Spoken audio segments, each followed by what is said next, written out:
Hello दोस्तों, आज मैं आपको जो कहानी सुनाने जा रही हूँ, ये कहानी है गरीब की किस्मत की। तो चलिए दोस्तों, देखते हैं आज की ये कहानी। ऐश्वर्या एक गरीब औरत थी। वो अपने बेटे आयुष और पति विजय के साथ रहती थी। उसका पति विजय दूसरों के घर पर मजदूरी किया करता था, जिससे उसे कुछ पैसे मिल जाते थे। एक दिन विजय का बेटा आयुष उससे कुछ कहता है, पापा पापा मुझे कुछ नए कपड़े चाहिए, क्योंकि मेरे सारे कपड़े फटे और पुराने हैं। मैं कब तक ऐसे ही कपड़े पहनते रहूँगा। बेटा, तुम्हें तो पता है ना कि हम कितने गरीब हैं। हमें तो ये भी नहीं पता कि हमें कल रोटी खाने को भी मिलेगी या नहीं। कपड़े तो दूर की बात है, तुझे मैं कैसे नए कपड़े ला कर दूं बेटा। पर पापा, मेरे सभी दोस्त तो बहुत अमीर हैं, पर हम इतने गरीब क्यों हैं? बेटा, हम गरीब भले ही हैं, पर हम ईमानदारी के पैसे खाते हैं। हम बेईमानी का नहीं खाते हैं। देखना, किसी न किसी दिन हमारी मेहनत का फल हमें जरूर मिलेगा। हाँ मेरे बच्चे, जब हम अमीर होंगे तब मैं तेरे लिए बहुत अच्छे अच्छे कपड़े लेकर आऊंगी। आयुष अपने माता पिता की बातें सुनकर वहाँ से चला जाता है। एक दिन ऐश्वर्या की सहेली उसके घर पर आती है। अरे यार ऐश्वर्या, आजकल तू बहुत कम दिखाई दे रही है। अरे ये क्या यार, तू अभी भी गरीब की गरीब ही है। मुझे तो समझ ही नहीं आता कि तुम गरीब लोग रह कैसे लेते हो। मुझे तो गरीबी बिल्कुल भी पसंद नहीं है। वैसे मैं तुम्हें ये बताने आई हूँ कि मैंने कल ही एक नई गाड़ी ली है, जो कि पूरे 8 लाख रुपए की है। क्या 8 लाख की गाड़ी? मुझे तो ये भी नहीं पता कि 8 लाख रुपए होते कितने हैं। तुम्हारे पास इतना सारा पैसा आता कहाँ से है? अब क्या बताऊँ, तुझे तो पता ही है कि मेरे पति की सरकारी नौकरी है। वो लोगों से रिश्वत लेकर खूब सारा पैसा कमाते हैं। अगर तू बोल तो तेरे पति की नौकरी भी अपने यहाँ लगवा दूँ। नहीं पारो, तू रहने दे। मेरे पति अपनी मेहनत और ईमानदारी से जितने भी पैसे कमाते हैं, वो हमारे हक के पैसे हैं। हमें रिश्वत वाली नौकरी नहीं चाहिए।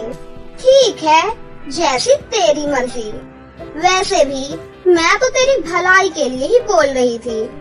अब तू कर या ना कर, इसमें मेरा क्या। पर एक बात मैं तुझे बता देती हूँ, आजकल ईमानदारी से कुछ नहीं होता। जब तक हम रिश्वत नहीं लेते, तब तक हम अमीर नहीं हो पाएंगे, समझी? नहीं नहीं, कोई जरूरत नहीं है। भगवान मेहनत करने वाले लोगों को भी अमीर बना देते हैं। माना कि हम अभी अमीर नहीं हैं, पर देखना, एक न एक दिन हम अमीर जरूर होंगे। अबे चल, ऐसा कुछ नहीं होता। वैसे भी तेरे नसीब में गरीबी में ही रहना लिखा है। तू आज भी गरीब है और आगे भी गरीब की गरीब ही रहेगी। चल, मैं अभी चलती हूँ। इस तरह उसकी सहेली उसका बहुत मजाक उड़ाती थी। धीरे धीरे कुछ दिन बीत जाते हैं। एक दिन आयुष अपनी माँ से कहता है, माँ बहुत भूख लगी है, पेट में चूहे कूद रहे हैं, कुछ खाने को दे दो ना माँ। बेटा, घर में राशन खत्म हो गया है। ऊपर से तुम्हारे पापा को कुछ दिनों से कोई काम भी नहीं मिल रहा, इसीलिए राशन नहीं आ पाया। पर माँ, कल भी तो हम भूखे ही सोए थे और आज भी हमें भूखा ही सोना पड़ेगा क्या? बेटा, अब हम कर भी क्या सकते हैं? हम इतने ज्यादा गरीब हैं कि हमारे पास खाने को भी कुछ नहीं है, और ऊपर से तुम्हारे पापा को भी कोई काम नहीं मिल रहा है। बेटा, आज भी हमें बिना खाए पिए सोना पड़ेगा। फिर क्या, उस दिन पूरे परिवार में से कोई भी कुछ भी नहीं खाता और सो जाते हैं। ऐसे ही कुछ दिन बीतने के बाद एक दिन भगवान आखिरकार ऐश्वर्या की सुन ही लेते हैं। क्योंकि एक दिन विजय को एक बहुत बड़े जमींदार के यहाँ काम मिल जाता है। वहाँ पर विजय काफी मेहनत करके काम करता है, जिसे देखकर उसका सेठ खुश हो जाता है और कहता है, अरे वाह विजय, क्या मस्त काम करते हो तुम, कितने मेहनती हो। मैं तुम्हारे इस काम से काफी ज्यादा खुश हूँ, इसीलिए मैं तुम्हें कुछ उपहार दे रहा हूँ। ये लो, पूरे 50 लाख रुपए। ये मैं तुम्हें तुम्हारी ईमानदारी के चलते तुम्हें उपहार में दे रहा हूँ। इससे तुम अपना घर बनवा लेना और बाकी बचे पैसे का राशन भी ले लेना। क्या 50 लाख रुपए? धन्यवाद सेठ जी, मैं आपका आभारी हूँ। मैं आपका धन्यवाद शब्दों में नहीं कर सकता। मैं आपका आभारी जिंदगी भर रहूँगा। फिर क्या, विजय अपने घर वापस आ जाता है और घर आकर वो एक नई कार खरीदता है, जिसे देखकर उसके फैमिली मेंबर्स काफी ज्यादा खुश होते हैं और कहते हैं, अरे वाह पापा, इतनी अच्छी कार, ऐसी कार तो मैंने आज तक नहीं देखी। हाँ जी, सच में मैंने भी इतनी सुंदर और बड़ी कार अपनी जिंदगी में कभी नहीं देखी। चलो आज हम सब लोग इस कार में घूमने चलते हैं और वहाँ खूब मस्ती करेंगे। फिर विजय और उसका परिवार कार में बैठकर घूमने के लिए चले जाते हैं। रास्ते में जाते समय वहाँ पर ऐश्वर्या की सहेली ऐश्वर्या से मिलती है। तभी ऐश्वर्या अपनी सहेली से कहती है, देख पारो, हमने भी तुम्हारे जैसी एक नई कार ली है। अब हम भी अमीर हो चुके हैं। अब हम अपनी कार में खूब शान से घूमेंगे। पर ये क्या, तेरी कार कहीं दिखाई क्यों नहीं दे रही है? वो क्या है ना ऐश्वर्या, हमने अपनी कार बेच दी। क्या तुमने अपनी कार बेच दी? पर क्यों? तुम्हारे पास तो इतना ज्यादा पैसा है, फिर तुम्हें कार बेचने की क्या जरूरत पड़ी? मुझे माफ कर दो ऐश्वर्या, मैंने तुम्हारा बहुत मजाक उड़ाया था। वो क्या है ना कि पुलिस ने मेरे पति को रिश्वत लेने के जुर्म में गिरफ्तार कर लिया था। साथ ही साथ घर, कार और सारे पैसे भी जब्त कर लिए हैं। अब हमारे पास कुछ भी नहीं है, हम भी अब गरीब हो चुके हैं। मैंने किसी तरह से अपने पति को जेल से छुड़ाया है। पर अब हमारे पास खाने के लिए भी कुछ नहीं है। क्या तुम हमारी कुछ मदद कर सकती हो? हाँ पारो, क्यों नहीं, मैं तुम्हारी मदद जरूर करूँगी। मैं तुम्हें अपने घर में रखूंगी और हम सब लोग साथ में रहेंगे, तो बिल्कुल भी चिंता मत कर।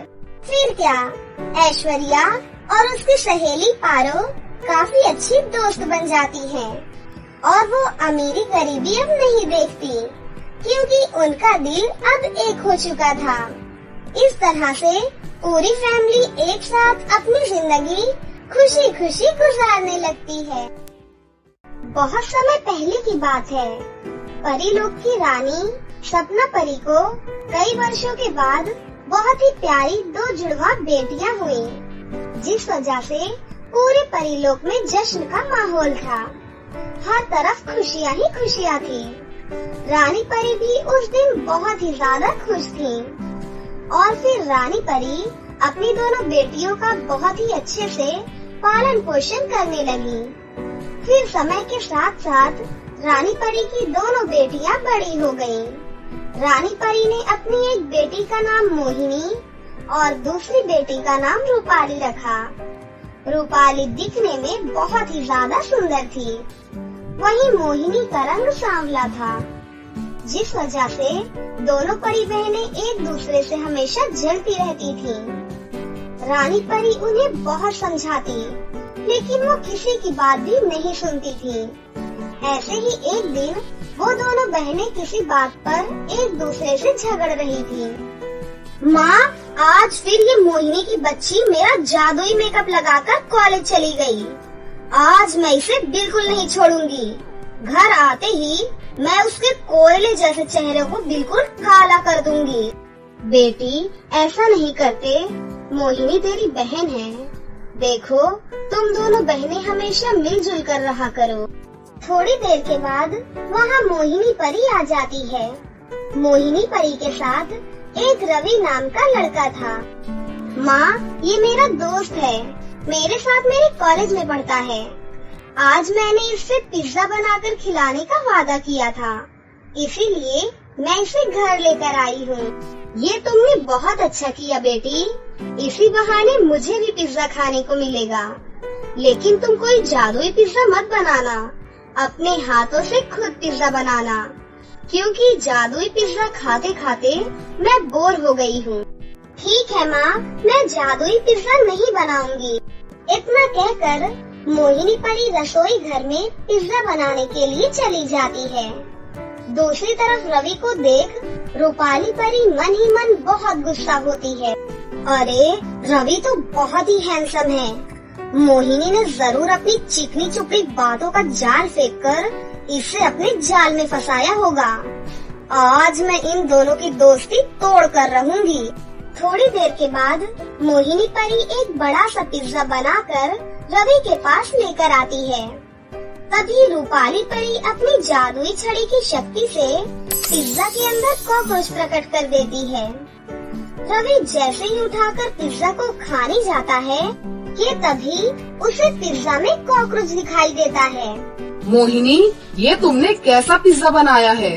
इसके अंदर तो इतना बड़ा कॉकरोच है। लगता है तुम बिल्कुल भी साफ सफाई का ध्यान नहीं रखती हो। अगर मैंने ये पिज्जा खा लिया होता तो मैं बीमार पड़ जाता। अब मैं तुमसे कभी बात नहीं करूँगा। उसके बाद नाराज होकर रवि वहाँ से चला जाता है। उसके जाते ही रूपाली जोर जोर से हंसने लगती है। ये देख मोहिनी परी समझ जाती है कि ये सब रूपाली ने ही किया है। फिर एक दिन रूपाली परी अपने दोस्त पीयूष के साथ जादुई कालीन पर बैठकर जंगल की सैर कर रही थी कि तभी मोहिनी परी अपनी जादुई छड़ी की शक्ति से उस कालीन में आग लगा देती है। अरे, ये मेरी जादुई कालीन में आग कैसे लग गई? इतने में वो दोनों आसमान से गिरने लगते हैं और रूपाली और पीयूष नदी के किनारे कीचड़ में जा गिरते हैं। उन्हें कीचड़ में देख दूसरी परियां जोर जोर से हंसने लगती हैं। इस बात से पीयूष को बहुत गुस्सा आता है। मेरे सभी दोस्त कहते हैं कि तुम एक बहुत ही बुरी परी हो। उन्होंने मुझे तुम्हारे साथ घूमने से मना किया था, लेकिन मैं एक नंबर का बेवकूफ था जो तुमसे दोस्ती कर बैठा। मैं आज के बाद तुमसे कभी नहीं मिलूंगा। इतना कहकर पीयूष वहाँ से गुस्से में चला जाता है। पीयूष के जाते ही मोहिनी परी वहाँ पर आ जाती है। क्यों रूपाली, कीचड़ में नहाकर कैसा लग रहा है? तूने उस दिन रवि से मेरी दोस्ती तोड़ी थी ना, इसलिए आज पीयूष से तेरी दोस्ती तोड़कर मैंने अपना बदला ले लिया है। इस तरह से दोनों परी बहनें हमेशा एक दूसरे को परेशान करने के बहाने ढूंढती रहती थी। फिर एक दिन किसी बात को लेकर दोनों के बीच खूब लड़ाई होने लगती है। माँ, मैं इस चुड़ैल के साथ एक पल भी नहीं रह सकती हूँ।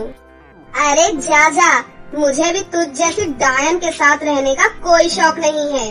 फिर आखिरकार तंग आकर सपना रानी परी उन दोनों बहनों के लिए अलग से एक एक घर बनवा देती हैं और वो दोनों बहनें खुशी से अपने अपने घर में रहने लगती हैं। फिर एक दिन, अरे, इस रूपाली का घर तो मेरे घर से बहुत ज्यादा सुंदर है। सभी लोग इसके घर की बहुत ज्यादा तारीफ कर रहे हैं। मुझे ये सब कुछ बिल्कुल बर्दाश्त नहीं हो रहा है। मैं अभी उसके घर को जलाकर राख कर दूंगी। दूसरी तरफ रूपाली परी भी यही सब सोच रही थी। फिर रात होते ही दोनों बहनें चुपके से एक दूसरे के घर में आग लगा देती हैं। देखते ही देखते वो आग चारों तरफ फैल जाती है और आस पड़ोस में रहने वाली परियों के घर में भी आग लग जाती है। तभी वहाँ पर रानी परी आ जाती हैं और अपनी जादुई छड़ी की शक्ति से बारिश करवाकर आग को बुझा देती हैं। मुझे सब पता चल गया है, ये आग तुम दोनों बहनों की लगाई हुई है। तुम्हारी वजह से दूसरी परियों का बहुत नुकसान हुआ है, इसीलिए अब मैं तुम दोनों को 2 साल के लिए जेल में बंद कर रही हूँ। रानी माँ, ऐसा मत करो, मुझसे बहुत बड़ी गलती हो गई, मुझे माफ कर दो। हाँ रानी माँ, हमें एक मौका दे दो, अब मैं कभी मोहिनी से झगड़ा नहीं करूँगी। हाँ माँ, अब मैं भी कभी रूपाली से नहीं लड़ूंगी, मुझे माफ कर दो। ठीक है, अब मैं तुम दोनों को एक आखिरी मौका दे रही हूँ। अगर दोबारा तुमने फिर से लड़ाई की तो मैं तुम दोनों को परी लोक से निष्कासित कर दूंगी। उसके बाद वो दोनों बहनें अपने घर वापस आ जाती हैं और फिर उन दोनों का स्वभाव बिल्कुल बदल चुका होता है और वो दोनों एक दूसरे से माफी मांगती हैं और सारे गिले शिकवे भूलकर एक दूसरे के साथ मिलजुल कर हंसी खुशी रहने लगती हैं। तो दोस्तों, कैसी लगी आपको हमारी ये कहानी? अगर आपको हमारी कहानी अच्छी लगी हो तो इसे जरूर लाइक करें, साथ ही हमारे चैनल को सब्सक्राइब भी कर लें और बेल आइकन को दबाना ना भूलें। मिलते हैं अगली वीडियो में। धन्यवाद।